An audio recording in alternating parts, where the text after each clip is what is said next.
Let's move on, though, into one of your favorite teams, the New England Patriots, which I got to ask you, you mentioned it earlier in the podcast. Do you feel better now that, everything's come out and Brady's going to play in 2012 and we don't have to talk about will he, won't he, and all that garbage? I love Adam Schefter. I do. If I could have his job, I'd have it. It'd be awesome having all those links. Could you do 5 phone calls at one time, though? I probably could. Okay. I'm pissed off at him, all right? He came out with that article. It was annoying. And you got to protect your boy. No one asked Tom Brady, but we could assume that he might not play. You got to protect your boy Tom. Yeah, I mean that's the thing is I'm a Tom Brady fan and I'm a Bears fan. So when Tom Brady leaves the Patriots, I will probably root for them. So if he leaves for another team, do you become a fan of that team? Probably, yeah. So like if he leaves and goes to, let's say, I'm not saying this is going to happen, but if he goes to like the Packers, do you become a Packer fan? God, like, no. because that's what I'm thinking. I don't know if you hate any other team in this league. No. Is there a team other than the Patriots or Packers that you hate? Jets, Jets. If he becomes a Jet, would you be a Jet fan? Would you go to that misery? Probably not. Because that's pretty miserable fan base. But the reason why I bring up Tom Brady is there are rumors, like there are this week around this time, that the Patriots hosted Lamar Jackson and were impressed with Lamar Jackson. So here's the question I want to ask you, Sean, just being right to the point. Could the Patriots trade up for Lamar Jackson in the first round? Could they? 100%. Having the capital that they do, having the 23rd pick and the 31 overall pick, they have the firepower to do so, as well as the 2 second-round picks. Hold on real quick. So they have 4 picks, though, in the top in the first 2 rounds. Will they? No. It's Bill Belichick. I have been alive for 20 years. Could not tell you the last time a Bill Belichick team traded up in the draft. So if I'm placing bets on this, no, they're not going to move up to get him. But if he falls to 23, they are definitely going to think about selecting Lamar Jackson. I'll change the wording one more time. You said, oh, they could. No, they won't. Should they? Because to me, the thing that I look at is I love Lamar Jackson. He's one of my favorite players in this draft. The thing with the Patriots, though, is I don't know if they should move up for a Josh Jackson in the first when they can hit 2 needs in the first round and then get a guy like, let's say, a Luke Falk falls to them in the third. So here's the thing. In our live mock draft, I traded up with the 23rd overall pick to go up to, what was it, the 11th pick with Miami? Yeah. To do that. I moved 2/3. Dolphin fans hated because it was division. I moved 2/3 and a first to get Lamar Jackson. If that's the trade, then one of those being a future third. Yeah, hell yeah, they should move up. I mean, that's robbery right there because you're jumping the Bills, which is a division foe, to get a future franchise quarterback. But I don't think it's going to be that cheap. I don't think it's going to be that easy. I don't think they're going to trade up, knowing the Patriots. So I don't think that's going to be a thing. And the only way they do trade up, I think it is for a quarterback. I don't think tackle is a massive need for the Patriots with Nate Solder leaving, but. Again, I don't think there's a tackle that's worth taking before 23, and there are a lot of tackles that they could go after. So that's one thing where I think if the Patriots are going to trade up, it's going to be for a quarterback, but I think it's going to take a lot and at the right price, which is going to need to be fairly cheap for the Patriots to move up to get a guy like Lamar Jackson. There's only 2 scenarios I see it happening. The first scenario is if they say, hey, let's call the Packers, hey, let's call the Redskins, see if we can move up. Because to me, the Cardinals are taking Lamar Jackson. That's what it is. Even the Dolphins can, too. The only other situation where I see them trading up is if the Cardinals shock the world, don't go quarterback in Lamar, then it's like, all right, Ravens, Chargers, Seahawks, Cowboys, Lions, Bengals, any of those teams could then become trade partners with the Patriots if they want to move up. There's even rumors that the Ravens might want them. So, I mean, that's a dangerous spot, but I think if you get past the Cardinals at 15 with Lamar Jackson still on the board, it's a possibility. I think the 2 ways that the Patriots do move up, though, are if Josh Rosen has one hell of a tumble, and if he gets to that 10th pick, that's definitely a possibility. Which people are saying if there are any, the thing that I've been hearing when you watch ESPN and everything is that, 1, Josh Rosen is trending down coming into the draft. Lamar Jackson's trending up, so many people are thinking oh, they're right here. that by the time we get to Thursday, they're going to flip an interest Nonsense. in Lamar Jackson could go before Josh Rosen. Josh Rosen will be off the board before Lamar Jackson is. I will guarantee that. Well, you can't bet your car, like you said. I can't. But I think with Rosen, again, if he falls to around 10, or if he falls to 9, I think the Patriots are making phone calls. And I think if Jackson... 49ers like to trade, too. Yeah, and I think if Jackson falls past Buffalo, the Patriots will make phone calls. Not saying that they will make the trade, but I think that they are definitely interested in him. This is why I'm going to say this. Let's go to the blind resumes. I tweeted this out on Twitter. I teased it a bit. I think it's been enough of a tease. We're going to pop this up on the screen. So as you see, we got 4 players here. The blind resumes. Player 1, Player 2, Player 3, Player 4. All of these stats are from the player's junior year in college. So this does not mean... And did you already say these are all guys that are the last 10 years? Yes. In the draft? So all of these guys have come out in the past 10 years of the draft. So from 2008 to 2010, these players have been drafted or will be drafted. There's a reason I'm bringing this up. So one of them is Lamar Jackson. Okay. But one of these guys is Lamar Jackson. So player 1, player 2, player 3, player 4, and all these stats are from the player's junior year in college. And pretty much what I'm trying to get from this is the progression players can make from their junior to senior year to the NFL. So player 1 threw the ball 298 times in college. His completion percentage was 64.4%. His touchdown to interceptions was 30 touchdowns to 4 interceptions. And rushing yards, he had 673 rushing yards. Player 2 had 396 passing attempts. He had a completion percentage of 61.6%. His touchdown to interceptions was 27 touchdowns and 11 interceptions. Rushing yards was 986. Player 3, attempts 430, completion percentage 59.1, touchdown to interception ratio was 27-10, rushing yards 1,601, and finally player 4, attempts 527.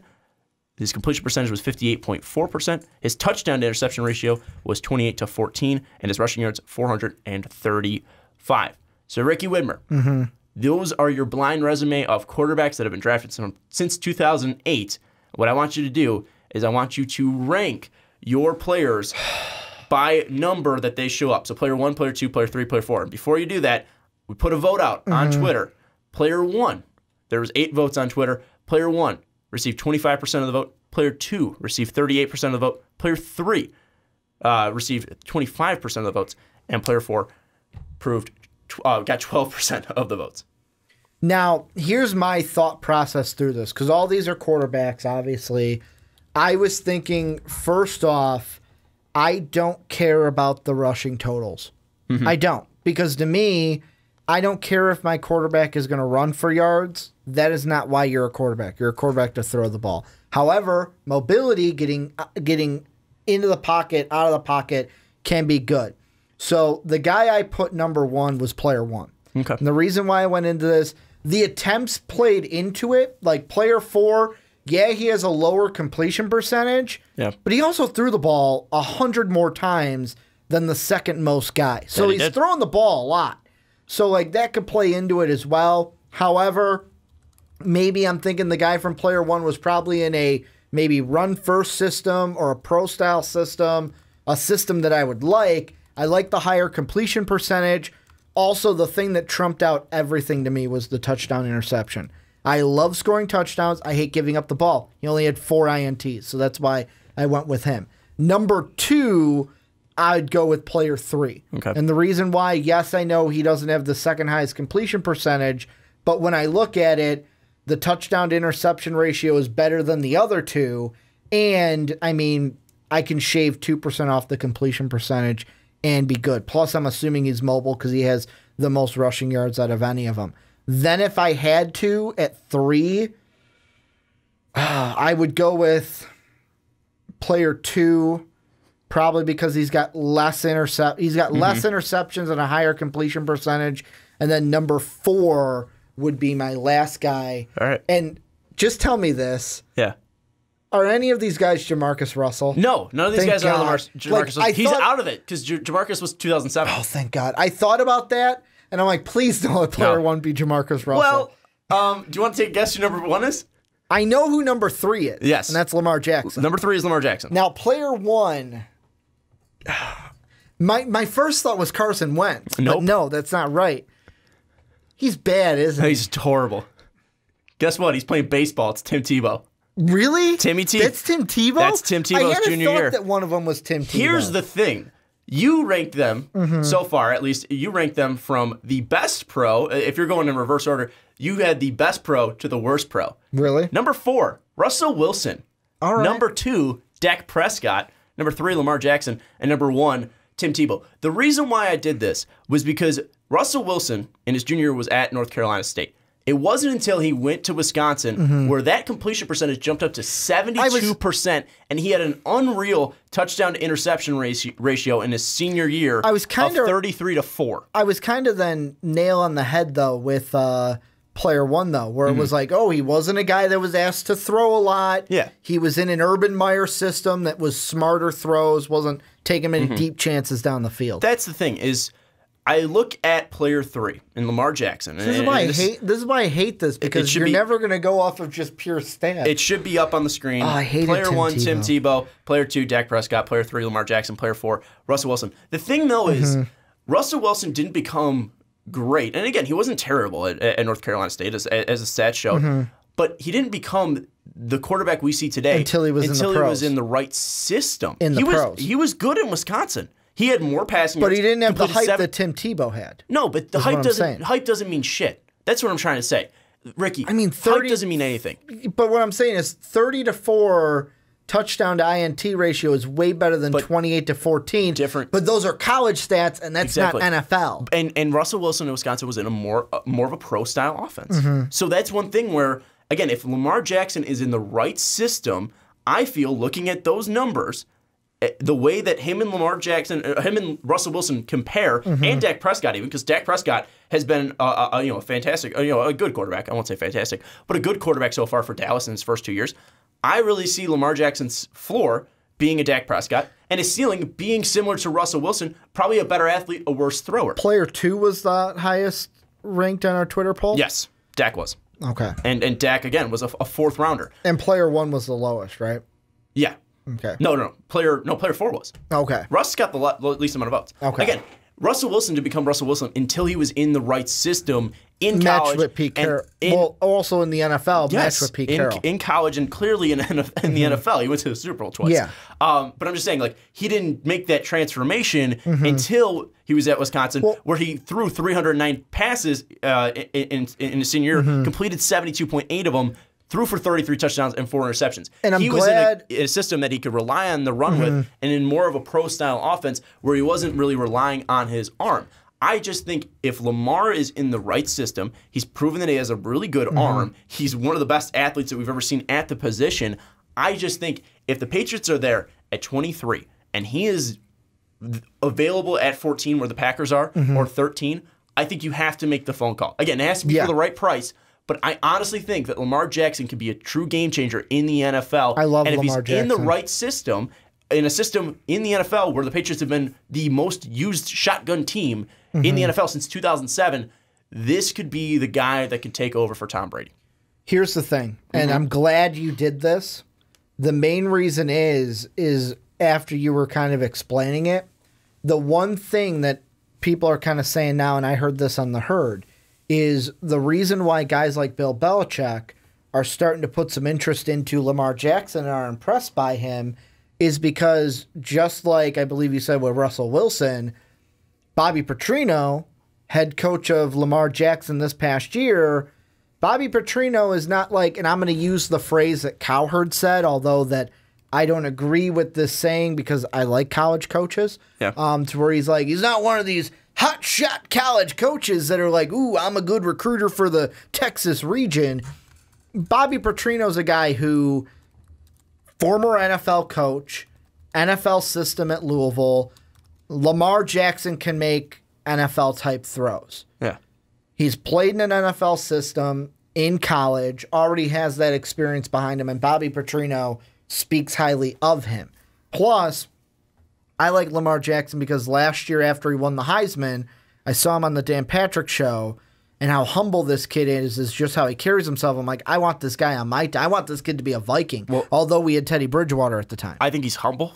I think he is clearly athletic for the position. I think he is underrated as a quarterback. Again, I understand that seeing that completion percentage under 60% is something that I've nailed Josh Allen about, but it's also about, you look at Lamar Jackson and his yards per attempt, it's well over 8. And that was one thing that it's the combination of Allen where he's playing up against Wyoming competition, completing under 60% of his passes, and not throwing the ball deep down the field. Again, I know he has the arm strength to do it. But and is Josh Allen's not playing in a pro-style system, I don't think. I don't know enough about Wyoming to say so. But again, yards per attempt, it's well under 7. I think that's just a problem there. Jackson completing under 60% of his passes, that's also against an ACC schedule, and he's still taking more shots down the field at 8.6 yards per attempt. I really love Lamar Jackson. I think he's the 4th best quarterback in this draft, but that doesn't mean I don't think he can't be a star. And again, in the right system, I think he could really flourish. Not calling him a system quarterback or anything like that, but being in the right He's got to have the right coach. Having the right coaches, knowing what his limitations are, and also playing behind one of the best quarterbacks of all time is going to rub off of him. And I think, again, this kid wants to prove himself, which is why he didn't run the 40 at his pro day. Why he didn't run the 40 at the combine is because he doesn't want to be seen as a wide receiver. He wants to prove he can be a great quarterback. And I think he wants to break that stigma of Heisman Trophy winners are typically not great quarterbacks in the NFL. I also picked a Heisman winner. So, yeah, you did. And again, he wants to break that mold, whether it's Sam Bradford getting injured consistently, Tim Tebow not being an NFL quarterback. Again, I think Lamar Jackson has the humbleness. I think he has the mindset. I think he has the determination to be a great NFL quarterback to pair with his great talent. And I think the Patriots realize this, and I think they might gamble on him if he is there at 13 or 14 so they can jump the Cardinals. Which the thing I will say, the only defense I will have for Tim Tebow is that if he actually had a coaching staff and had a system that wanted to help him with his mechanics and not just throw him to the Wolves in Denver, maybe he would have panned out. He also won a playoff game. So there's that too. I will say, though, and I know people are probably going to crap on this, Josh McDaniels. The two link between those two players in Team Tebow and Lamar Jackson. You know, Josh McDaniels was so high on Tim Tebow, and you know, obviously we saw what worked out with that in Denver, and then picking Lamar Jackson. Maybe it's not the right place, but I truly believe that working with Tom Brady, working with Josh McDaniels, and working with Bill Belichick could be truly a great thing for Lamar Jackson. And I think that the Patriots, again, they might not end up with Lamar Jackson because they do have a ton of needs on that team. But if they are able to keep the 31st overall pick and move up a couple of slots, 9 slots to take Lamar Jackson at that 14th spot with Green Bay, or maybe the 13th spot with Washington, I truly think that is a possibility. And if it's for the right price, they should do that. Now, the one thing I am looking with Wyoming's offense, because that's a little question. I know we talked about Josh Allen earlier. I'm reading a thing from Husker Chalk Talk when they were doing a breakdown before their game with Wyoming. The one thing I'm seeing is they run a lot of I formation all night with runs, so it could be that they're a pro-style system at all. But the thing that I was going to go with is kind of comparing the Josh Allen, Lamar Jackson, because you brought Josh Allen into this with the completion percentage. That's why going back to that, it could be decision-making for Josh Allen. Whereas Lamar Jackson was, hey, I'm going to throw down the field. And there were throws where it's just like, it was almost like that Brett Favre-ism to it, to where it's like, I can fit a pin needle through that hole. Fuck it, I'm going to do it. But I also think with Jackson, again, he didn't. This is very similar to Allen. I'm not trying to take that away. Allen didn't have a ton of weapons around him. Neither did Lamar. Yeah. Lamar didn't have great weapons on there. But did Louisville have a better offensive coach and system than Wyoming? Yes, but also he was going up against harder opponents. That too. And the thing is, I read off, his big 3 games, Josh Allen's big 3 games, and the low amount of completion percentage that he had. One of them against Josh Jackson, and he picked him off, I think, twice in that game. Yeah, but let's look at the games the big games that Lamar Jackson had this year. against Clemson. They lost that game, 47-21. Was it Lamar Jackson's fault? I don't think so. 21 of 42, 317 yards, 50 completion percentage. Not great. Again, I'm not going to How many INTs did he have? 3 touchdowns, 1 interception. Okay. Oh, it's pretty good, right? It was last year he had the multiple INT game against Deshaun Watson. That's one thing that Lamar Jackson didn't do this year was throw that many interceptions. The only game that he had more interceptions than touchdowns was the bowl game against Mississippi State, where he was 2 for 4. But let's look at that Florida State game. 13 of 21, 61.9% completion percentage for 156 yards, 1 touchdown, 178 yards rushing. What? 1 touchdown. Come on. Also in that Clemson game, he had 64 rushes for on 17 carries. And then finally, the other probably big game on that schedule, who was it? I mean, they kind of played a weak schedule this year. You could throw in North Carolina, 47-35 victory. I mean, they 25 weren't of the 39, same they were last year, though. 64.1%, 3 touchdowns, no interceptions, 132 yards rushing, and 3 touchdowns. They didn't play that tough of a schedule this year, really. Looking at it now.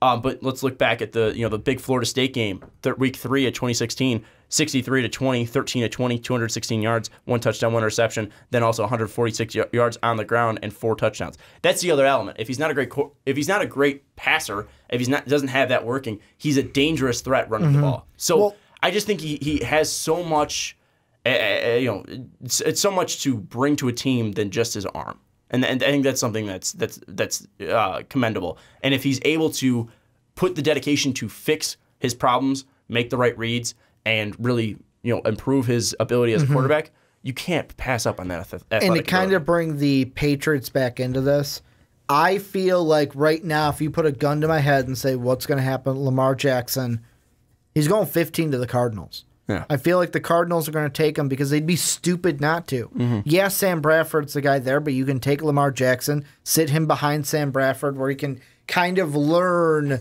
the NFL pace and style from learning through Sam Bradford being out there, and you can give him time to learn. With the Patriots, I don't think they should trade up for Lamar Jackson. Would it be nice for him to be sitting behind Tom Brady? Yes. And does it put a clock against Tom Brady? No, because you could say Lamar Jackson needs to sit there and learn a little bit of the NFL game. But if I'm the Patriots, keep those first 2 rounders.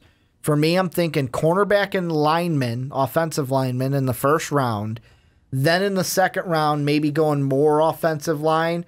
And in the third round, originally before I had, because there was one change I made to my full mock draft, and that was the Chargers going with Mason Rudolph.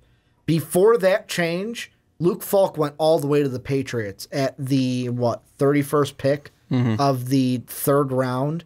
So, to me, that's a guy where that's a Patriot pick. Let's go third round. Let's take a guy like Luke Falk where it's he's kind of that, he's got an arm, might not be the most accurate, but he's also a player. He turns the ball over too much for me. But in the right system with the right coach, could he be coached up to not do that? That's where I like the Kyle Lauletta pick. Mike Leach was his head coach in college. And we know how Mike Leach quarterbacks do in the NFL. That air raid isn't really too good for him. But that's where Kyle Lauletta comes in. Give me that guy from the Richmond Spiders. But no, you think he's a Patriot pick? Lauletta? Yeah, hell yeah. He's from the middle of nowhere. He's got the body. Just like Jimmy just like that Jimmy Garoppolo, middle of nowhere. Jimmy Garoppolo and that Juice Man from the Outcast. But yeah, with the Patriots, I wouldn't be shocked if they trade up for Lamar Jackson if he's there at 13 or 14 with the Redskins and Packers. I think they definitely make those calls. I don't know if the deal gets done because the price might be too high. And if they don't go Lamar Jackson, I think at the 23rd pick, they'll go with a linebacker, probably Van Der Esch. And then at the 31 pick, they'll probably go Connor Williams or Colton Miller to tackles. Well, this is where I'm going to turn it on to you guys. Let us know what you guys think. Should the Patriots trade up for Lamar Jackson? Real quick, will 23, they? If Josh Jackson's still there. Make him a Patriot. I don't think he's going to be there, though. I don't think he is either. If he is there, make him a Patriot. If he is, you could. But let us know what you guys think. Should the Patriots move up for Lamar Jackson? Will they move up for Lamar Jackson? Could they move up? All the would-have, could-have, should-have. What will they do? What quarterback would you like to see on the Patriot roster? Let us know what you guys think down below in that comment section.